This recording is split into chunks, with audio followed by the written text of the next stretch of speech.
రాజకీయాల్లో సంచలనం సృష్టించిన ఫార్ములా ఈ-కార్ రేస్ కేసులో కీలక పరిణామం చోటు చేసుకుంది.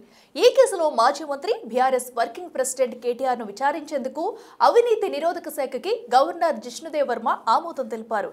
ఈ మేరకు ప్రభుత్వం పంపిన ఫైలుపై ఆయన సంతకం చేశారు. కేటీఆర్ పై విచారణకు గవర్నర్ గ్రీన్ సిగ్నల్ ఇవ్వడం బీఆర్ఎస్ లో కలకలం రేపుతుందట.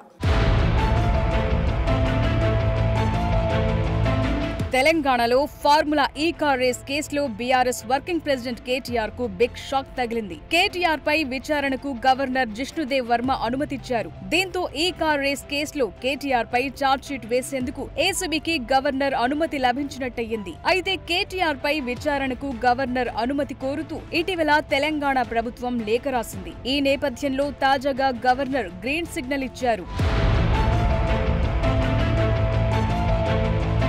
కాగా ఫార్ములా ఈ-కార్ రేస్ లో క్విడ్ ప్రోకో జరిగినట్టు ఏసీబీ నివేదిక ఇచ్చిన విషయం తెలిసింది. 54.88 కోట్ల నిధులు దారి మళ్లింపుపై ఆరోపణలు చేసింది. ఈ కేసుకు సంబంధించి కేటీఆర్ ఇప్పటికే పలుమార్లు ఏసీబీ విచారణకు హాజరయ్యారు. 2 సార్లు ఏసీబీ విచారణకు, ఒకసారి ఈడీ విచారణకు కేటీఆర్ హాజరయ్యారు. ఇక ఫార్ములా ఈ-కార్ రేసింగ్ వ్యవహారంపై 2024 డిసెంబర్ 18న ఏసీబీ కేసు నమోదు చేసింది.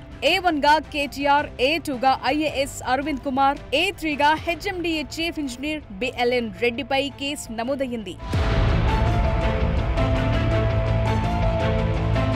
గవర్నర్ అనుమతి లభించడంతో కేటీఆర్ పై అభియోగాలు నమోదు చేసి విచారణ చేపట్టేందుకు ఏసీబీ అధికారులు సిద్ధమవుతున్నారు. త్వరలోనే ఆయనకు నోటీసులు జారీ చేసి విచారణ ప్రక్రియను ప్రారంభించే అవకాశం ఉంది. తాజా పరిణామంతో త్వరలోనే కేటీఆర్ పై అభియోగాలు నమోదు చేసేందుకు ఏసీబీ సిద్ధమవుతోందట.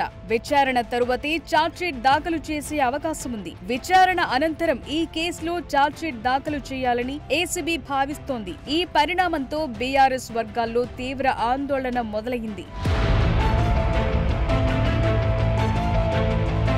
ఇదే కేసులో కీలక నిందితుడిగా ఉన్న సీనియర్ ఐఏఎస్ అధికారి అరవింద్ కుమార్ పై విచారణకు కూడా ఏసీబీ చర్యలు వేగవంతం చేసింది. ఆయనపై అభియోగాలు నమోదు చేసేందుకు అనుమతివ్వాలని కోరుతూ రాష్ట్ర ప్రభుత్వం కేంద్ర సిబ్బంది శిక్షణ వ్యవహారాల శాఖ డీఓపీటీకు లేఖ రాసింది. కేంద్రం నుంచి అనుమతి రాగానే అరవింద్ కుమార్ పైన ఏసీబీ అభియోగాలు నమోదు చేయనుంది.